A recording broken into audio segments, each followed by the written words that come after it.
السلام علیکم رحمۃ اللہ۔ آج ہم انشاءاللہ 9ویں پارے کا خلاصہ پڑھیں گے۔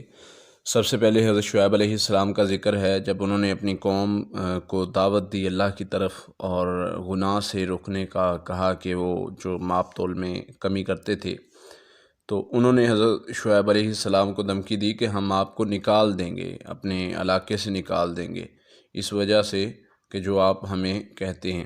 قال الملأ الذین استکبروا من قومہ لنخرجنک یا شعیب، ہم آپ کو نکال دیں گے۔ ان کے سرداروں نے کہا کہ ہم اپنے علاقے سے نکال دیں گے آپ کو بھی، ان لوگوں کو بھی جو آپ کے ساتھ ایمان لائے ہیں۔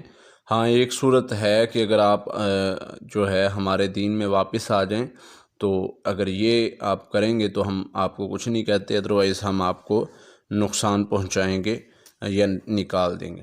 تو یہ پہلے لوگوں کا یہی طریقہ کار تھا کہ جو لوگ جو ہے حضرت شعیب علیہ السلام کی قوم کے لوگ تھے، وہ ماپ تول میں کمی کرتے تھے، شرک کرتے تھے اور مختلف کام کرتے تھے۔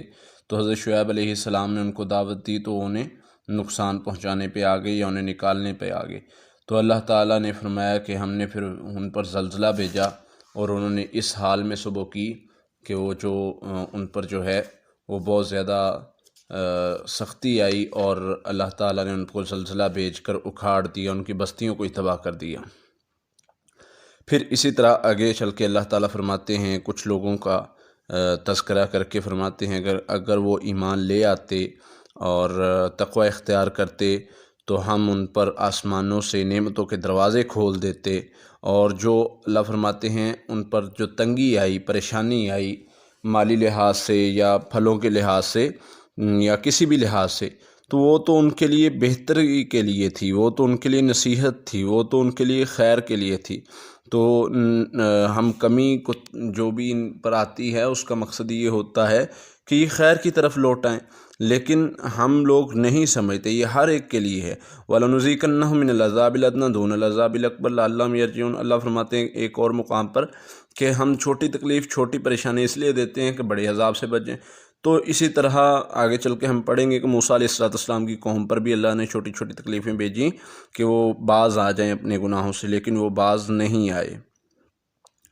اسی طرح حضرت موسیٰ علیہ السلام کا واقعہ اللہ تعالیٰ فرماتے ہیں، جب حضرت موسیٰ علیہ السلام نے فرعون سے کہا، وقال موسیٰ یا فرعون انی رسول من رب العالمین، میں اللہ کا رسول ہوں، اے فرعون میری دعوت کو قبول کر لے۔ تو فرعون نے جو ہے وہ اکڑ دکھائی۔ حضرت موسیٰ علیہ السلام سے نے جب معجزات دکھائے کہ یہ نشانیاں ہیں، یہ معجزے ہیں، ان کو مان لو، میں اللہ کا نبی ہوں، مجھے تسلیم کر لو، تو اس نے اس چیز کو ماننے سے انکار کر دیا۔ حضرت موسیٰ علیہ السلام کی دعوت کو ماننے سے انکار کر دیا، اور اس نے کہا یہ تو جادو ہے۔ تو اس نے اپنے لوگوں سے کہا کہ یہ جادوگر ہے، تم اپنے جادوگروں کو بلاؤ، یہ چاہتا ہے کہ تمہیں جو ہے وہ بڑا بننا چاہتا ہے اور تمہیں اس علاقے سے نکالنا چاہتا ہے۔ تو انہوں نے جو ہے وہ اپنے جادوگروں کو اکٹھا کرنا شروع کر دیا۔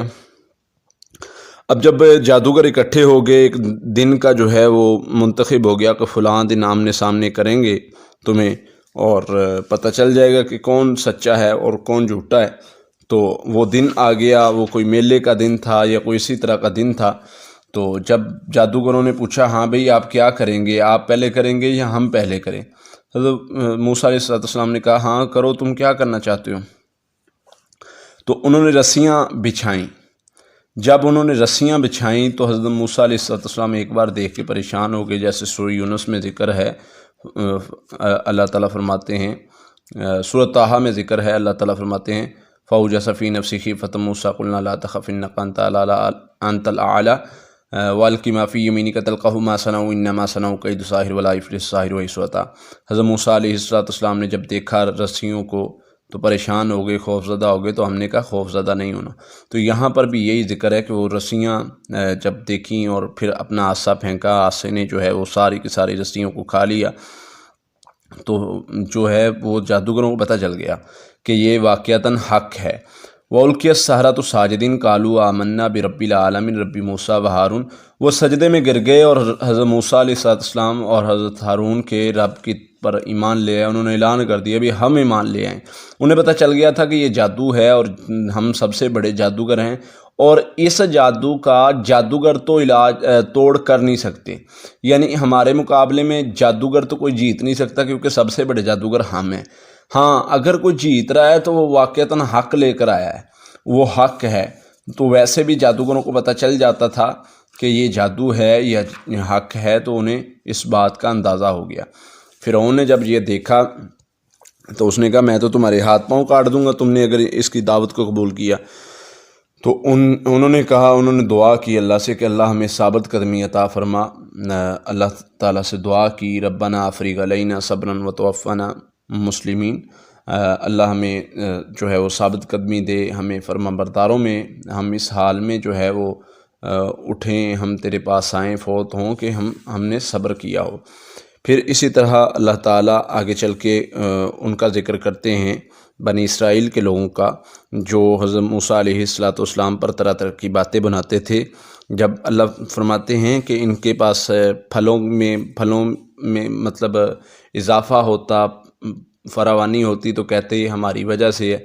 جب ان کے پاس کمی ہوتی پھلوں میں تو کہتے یہ جی حضرت موسیٰ علیہ السلام کی نحوست، نعوذ باللہ کہتے، تو نحوست کی طرف اشارہ کرتے کہ یہ ان کی وجہ سے اور ان کے ساتھیوں کی وجہ سے ہے، حالانکہ یہ ان کی نصیحت کے لیے ہوتا تھا۔ جب کمی کوتاہی ہوتی تھی، جب مال میں کمی آتی تھی تو انہیں جھنجھوڑا جاتا تھا سمجھانے کے لیے۔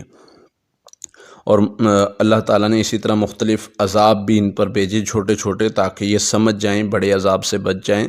جیسے میں اوپر ذکر کر چکا ہوں، اللہ تعالیٰ چھوٹی تکلیف دے کے بڑی تکلیف سے بچانا چاہتے ہیں۔ وَلَنُذِيقَنَّهُم مِّنَ الْعَذَابِ الْأَدْنَىٰ دُونَ الْعَذَابِ الْأَكْبَرِ لَعَلَّهُمْ يَرْجِعُونَ۔ اللہ فرماتے ہیں چھوٹی تکلیف یہ برداشت کر لیں، بڑی تکلیف سے بچ جائیں تاکہ یہ لوٹ آئیں۔ تو بڑی تکلیف سے بچانے کے لیے یہ چھوٹی تکلیف اللہ دیتے ہیں۔ تو یہاں پر اللہ ذکر کرتے ہیں کہ جب ان کو کوئی چھوٹا موٹا عذاب، تکلیف تنگی پہنچتی تو یہ حضرت موسیٰ علیہ السلام کے پاس آتے اور کہتے کہ ہمارے لیے دعا کریں۔ حضرت موسیٰ دعا کرتے، اللہ تعالیٰ قبول فرما لیتے، وہ عذاب ختم ہو جاتا۔ پھر جب عذاب ختم ہوتا تو پھر یہ سرکشی کرنے لگ جاتے۔ پہلے جو ہے طوفان آیا، ٹڈی کا عذاب آیا، پھر جوؤں کا عذاب آیا، مینڈک کا عذاب آیا، خون کا عذاب آیا۔ یہ طے بر طے جو ہے وقتاً فوقتاً عذاب آتے رہے، لیکن یہ لوگ نہیں سمجھے۔ پھر اللہ فرماتے ہیں جب یہ لوگ نہیں سمجھے تو ہم نے پھر انہیں سمندر میں غرق کر دیا۔ پھر جب سمندر کے پار جو لوگ حضرت موسیٰ علیہ السلام کے ساتھ تھے، بنی اسرائیل کے لوگ، جب انہیں اللہ فرماتے ہیں ہم نے پار کروایا تو ان پر ایک جو ہے وہ آزمائش شروع ہو گئی۔ انہوں نے کہنا شروع کر دیا، وہ ایک بستی سے گزرے جہاں پر بتوں کی پوجا ہوتی تھی، تو انہوں نے حضرت موسیٰ سے کہا علیہ السلام کہ ہمیں بھی اس طرح کا کوئی بنا کے دیں تاکہ ہم اس کی عبادت کریں۔ حضرت موسیٰ علیہ السلام نے انہیں سمجھایا کہ اللہ کے بندو اس چیز سے باز آ جاؤ، ڈر جاؤ، یہ تمہارے لیے جائز نہیں ہے کہ تم اس طرح کا کوئی بھی کام کرو۔ پھر اس کے بعد حضرت موسیٰ علیہ السلام نے جب 40 راتوں کے لیے گئے ہیں، پہلے 30 راتوں کے لیے گئے، لیکن اللہ نے 10 راتیں بڑھا دی۔ 40 راتوں کے لیے جب گئے طور پر، اور وہاں پر جب اللہ تعالیٰ سے ہم کلام ہوئے، تختیاں کچھ ملیں، کتاب ملی، تو جب واپس آنے کا ارادہ تھا تو انہوں نے خواہش ظاہر کی وہاں پر کہ اللہ سے ملاقات کی کہ اللہ میں تجھ سے ملنا چاہتا ہوں۔ تو اللہ نے کہا موسیٰ تو مجھے نہیں دیکھ سکتا۔ نہیں اللہ میں نے دیکھنا ہی دیکھنا ہے۔ اللہ نے فرمایا ٹھیک ہے تو فلاں پہاڑ کو دیکھ، میں اس پر اپنی تجلی ڈالتا ہوں، اگر وہ برداشت کر گیا تو بھی دیکھ لے گا۔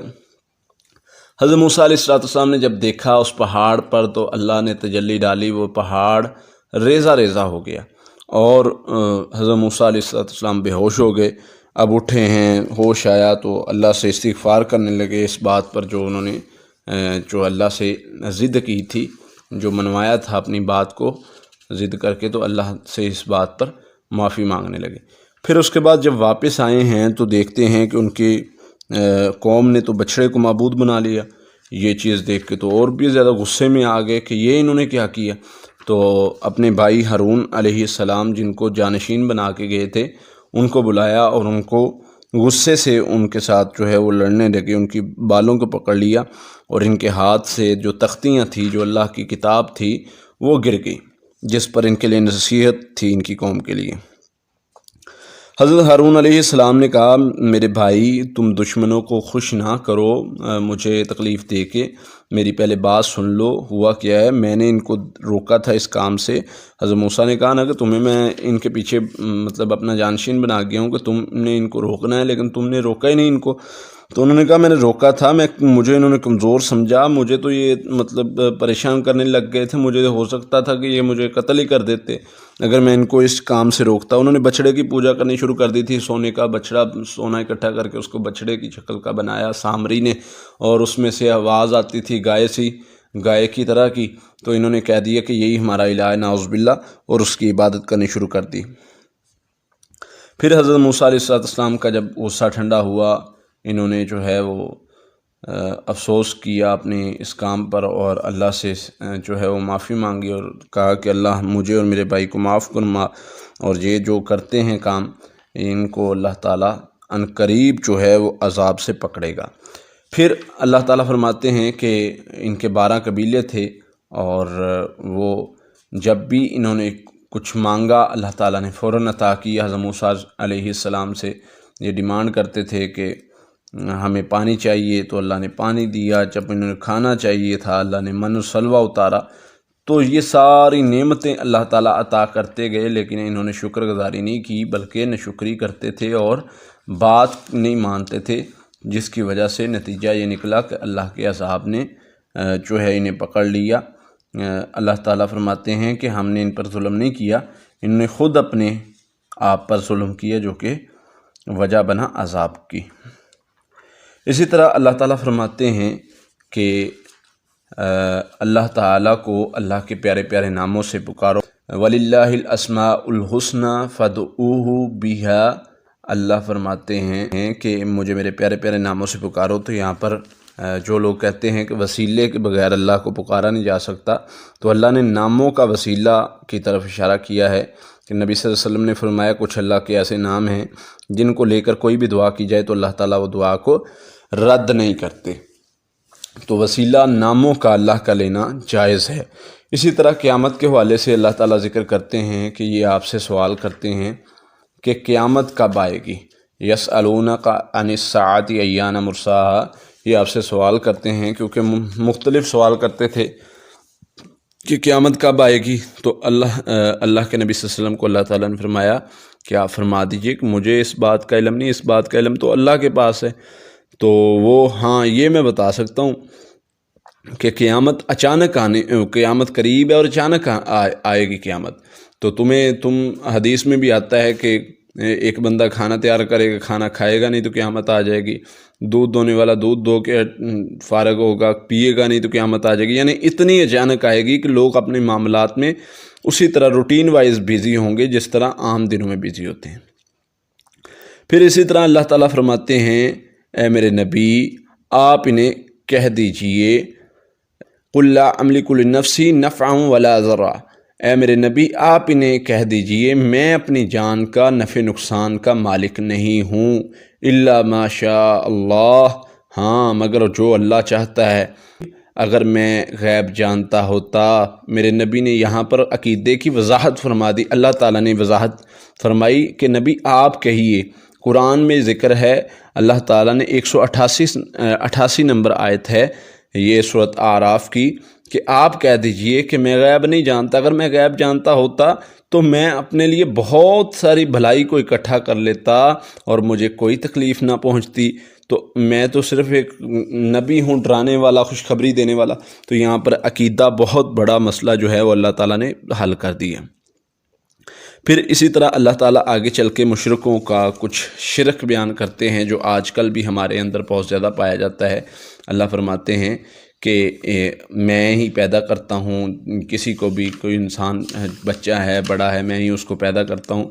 تو اللہ فرماتے ہیں جب ان کے ہاں بچہ پیدا ہونے والا ہوتا ہے تو یہ مجھ سے دعائیں کرتے ہیں کہ اللہ اس کو جو ہے وہ بچہ عطا کر، صحت کے ساتھ، تندرستی کے ساتھ۔ جب بچہ پیدا ہو جاتا ہے تو اللہ فرماتے ہیں میرے ساتھ شریک بنانے لگ جاتے ہیں۔ جس طرح ہمارے ہاں عموماً ہوتا ہے کہ ہم کسی بھی بات پر جو ہے جب تک ہماری پہنچ سے باہر ہو اس وقت تک اللہ کو پکارتے ہیں جب ہم دیکھ لیں کہ ہمیں جو ہے وہ خیر مل گئی ہے تو ہم اللہ کے ساتھ شریک ٹھہرانا شروع کر دیتے ہیں۔ تو یہاں پر اسی چیز سے منع فرمایا گیا، اللہ تعالیٰ نے فرمایا کہ تم میرے ساتھ شریک ٹھہراتے ہو۔ پھر اسی طرح اللہ فرماتے ہیں تم انہیں شریک بناتے ہو میرا جو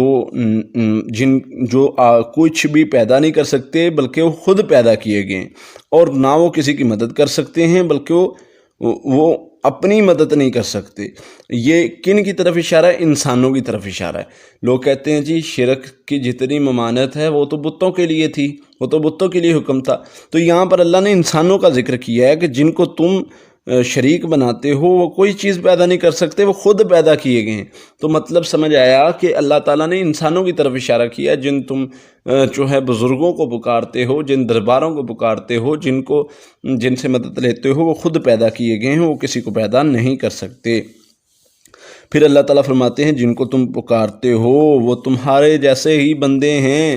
اس میں واضح کر دی اللہ تعالیٰ نے کہ وہ جن انسانوں کو تم پکارتے ہو وہ تمہارے جیسے بندے ہیں، اور تم ان سے مطلب مدد مانگ کے شرک نہ کرو، یہ شرک ہے، اور شرک سب سے بڑا ظلم ہے۔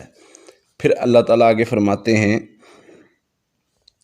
کہ اگر شیطان تمہیں کسی بات پر اکساتا ہے وَإِمَّا يَنزَغَنَّكَ مِنَ الشَّيْطَانِ نَزْغٌ فَاسْتَعِذْ بِاللَّهِ، اگر شیطان تمہیں کسی چیز کی طرف اکساتا ہے، بھٹکاتا ہے، تو تم نے کیا کرنا ہے؟ تم نے اللہ سے پناہ مانگنی ہے۔ شیطان تمہارا دشمن ہے، بہت سے مقامات پر اللہ تعالیٰ یہ بات سمجھا چکے ہیں۔ اس کے بعد اللہ تعالیٰ فرماتے ہیں کہ جب قرآن کی تلاوت کی جائے اس کو غور سے سننا ہے۔ وَإِذَا قُرِئَ الْقُرْآنُ فَاسْتَمِعُوا لَهُ وَأَنصِتُوا لَعَلَّكُمْ تُرْحَمُونَ، قرآن پڑھا جائے اس کو سنو، غور سے کان لگا کے سنو اور خاموش رہو تاکہ تم پر رحم کیا جائے۔ جو قرآن سنتے ہیں وہ ان پر اللہ تعالیٰ کا خاص فضل اور رحم ہوگا۔ دوسری جگہ اللہ تعالیٰ فرماتے ہیں کہ ذکر کرنے کا طریقہ، وَاذْكُرْ رَبَّكَ فِي نَفْسِكَ تَضَرُّعًا وَخِيفَةً، اللہ فرماتے ہیں کہ اللہ تعالیٰ کا ذکر کرو کس طریقے سے؟ خاموشی کے ساتھ، عاجزی کے ساتھ، اور دل میں صبح و شام کرو، اور غافلوں میں سے نہ ہونا۔